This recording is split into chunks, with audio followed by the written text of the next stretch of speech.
اگر آپ کا بچہ ابھی 2 ہفتے کا ہے اور اچانک سے آپ نوٹس کرتے ہیں کہ وہ رات کے ٹائم پہ یا شام کے ٹائم پہ دن کے کسی بھی ٹائم پہ اکثر اوقات بہت زیادہ رونا شروع ہو گیا ہے،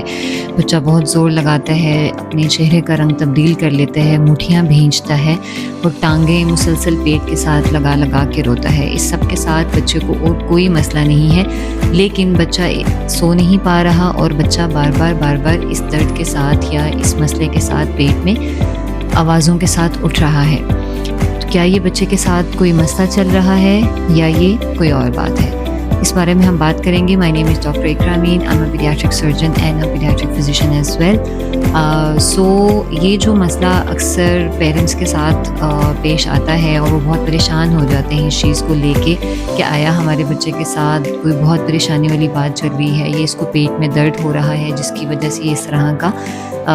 بیہیویئر اس کا شو ہو رہا ہے. سو اینی ہاؤ یہ جتنی بھی چیزیں میں نے آپ کو بتائی ہیں ان سب کو ہم ایک کیٹیگری میں پٹ ان کرتے ہیں، دیٹ از کالڈ انفینٹائل کولک، یعنی کہ جب بچہ پیدا ہوتا ہے اور 2 سے 3 ہفتے کے بعد یہ مسئلہ شروع ہوتا ہے، بچے کو پیٹ میں گیس ہو رہی ہوتی ہے، اس کو ریلیز کرنے کے لیے بچہ یہ سب زور لگا رہا ہوتا ہے اور چونکہ وہ نہیں ریلیز ہو پا رہی ہوتی اس وجہ سے بچہ کرینکی ہو جاتا ہے، اریٹیبل ہو جاتا ہے. لیکن the good signs are کہ اس سب مسئلوں کے ساتھ ساتھ بچے کو اور کوئی بھی مسئلہ نہیں ہوتا، یعنی کہ بیبی از ٹیکنگ فیڈز، آپ کا بچہ دودھ پی رہا ہوتا ہے، دودھ ہضم کر رہا ہوتا ہے، بچہ صحیح پخانہ کر رہا ہے، صحیح پیشاب کر رہا ہے، بچہ صحیح وزن گین کر رہا ہے. یہ سب وہ چیزیں ہیں جو کہ بیبی کے ویل بینگ کے سائنس کو ایکسپلین کرتی ہیں. سو اینی ہاؤ اب بات کرتے ہیں کہ انفینٹائل کولک کا علاج کس طرح ممکن ہوتا ہے. سو بہت سارے پیرنٹس اکثر اوقات دس از اے ویری کامن پریکٹس کہ وہ بہت مختلف ڈاکٹرس کو کنسلٹ کرتے ہیں اسی ایک مسئلے کے ساتھ، عموماً 4 سے 5 ڈاکٹرس تبدیل کرتے ہیں، ان کو سمجھ نہیں آ رہی ہوتی، تسلی نہیں ہو پا رہی ہوتی، بچہ بہتر نہیں ہو رہا ہوتا. اس کی ریزن یہ ہے کہ مارکیٹ میں اگر 50 کولک ڈراپس اویلیبل ہیں اور اس میں سے آپ 10 اپنے بچے پہ استعمال کرتے ہیں تو اس میں سے کوئی ایک ایسا ہوتا ہے جو کہ بیبی کو اثر انداز کرنا شروع کرتا ہے، اس پہ بیبی کی گیسز ریلیز ہونے میں اس کو ہیلپ ہوتی ہے. So the only thing that helps is the detailed counseling and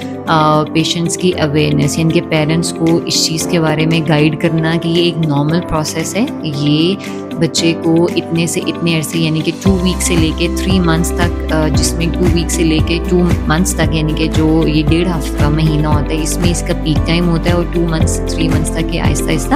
settle down ہو جاتا ہے. اور سم ٹائمز بہت کم کیٹیگریز میں یہ ایون 6 منتھس تک بھی پرولونگ رہتا ہے. سو اس میں جو کولک ڈراپس کے ساتھ ساتھ جو دوسری چیزیں ہیں وہ زیادہ مدرس کو جو پتہ ہونی چاہیے جو بیبی کو ہیلپ کرتی ہیں، اس میں یہ ہے کہ آپ بیبی کی ٹمی ٹائم دیں، بیبی کو ٹمی ایکسرسائزز کریں. ٹمی ٹائم اس کے آپ بیبی کو فیڈ کے آدھے پونے گھنٹے کے بعد کسی فلیٹ سرفیس کے اوپر الٹا لٹائیں، اس سے بیبی کی گیسز ریلیز ہونے میں ہیلپ ہوتی ہے فار 10 to 15 منٹس اور as long as the baby endures that posture. الٹا پیٹ کے بل اس کو وہاں پہ لٹانا ہوتا ہے. اس کے ساتھ آپ 2 فنگرس کے ساتھ جو ناف ہے اس کے گرد کلاک وائز پوزیشن میں فنگرس کے ساتھ 2 فنگرس کے ساتھ بیبی کی ٹمی کا مساج کریں. اس کے ساتھ ساتھ جو ایکسرسائزز ہوتی ہیں جس میں ہم لیگ سائیکلنگ یعنی کہ جو عمومی طور پہ گھر میں مائیں یا دادیاں کر رہی ہوتی ہیں بچے کے ساتھ کہ ٹانگوں کی سائیکلنگ کرتی ہیں بچوں کی، ان سے بھی تو وہ 3-4 چیزیں ہیں جو کہ بیبی کی گیسز ریلیز ہونے میں ہیلپ کرتے ہیں. اور نہ صرف کولک ڈراپس کے ساتھ آپ کو فرق پڑے گا پر ان مینوورس کے ساتھ بیبی کو زیادہ فرق پڑتا ہے. سو there are few myths which are associated with the infantile colic جس کو میں ساتھ ساتھ کلیئر کرنا چاہتی ہوں کہ اگر آپ کو لگتا ہے یا یہ کامن مطلب آپ کو بتایا گیا ہے کہ آپ کے کچھ کھانے پینے کی چیزیں ہیں جو کہ بیبی کے پیٹ میں گیس کروا رہی ہیں تو یہ ایک myth ہے. ماں کے کھانے پینے کے ساتھ اس چیز کا کوئی تعلق نہیں ہے. اور انیشلی اٹ واز تھاٹ کہ this is associated with the formula fed babies but now the practice or the observation is کہ even the babies who are exclusively mother feed پہ ہیں ان کو بھی یہ مسئلہ بیبیز کو ہوتا ہے. So this is not something sinister, not something to worry about extremely, but I do understand کہ parents get worried about this. they do get concerned and they consult at midnights or beyond midnights even, اسی مسئلے کے ساتھ بچہ سو نہیں پا رہا. So these are the few things, and the patience is the key. مطلب اس میں you have to keep this in mind being a parent کہ this is gonna take its time, اور اس نے اس کے بعد ہی سیٹل ہونا ہے. اس سے پہلے آپ جو بھی کچھ کریں گے وہ بیبی کو ہیلپ آؤٹ کریں گے, لیکن وہ مکمل طور پہ اس مسئلے کو ٹھیک نہیں کر سکتے. Thank you so much for watching this video. Please subscribe my YouTube channel as well and share it with your friends and colleagues. Thank you.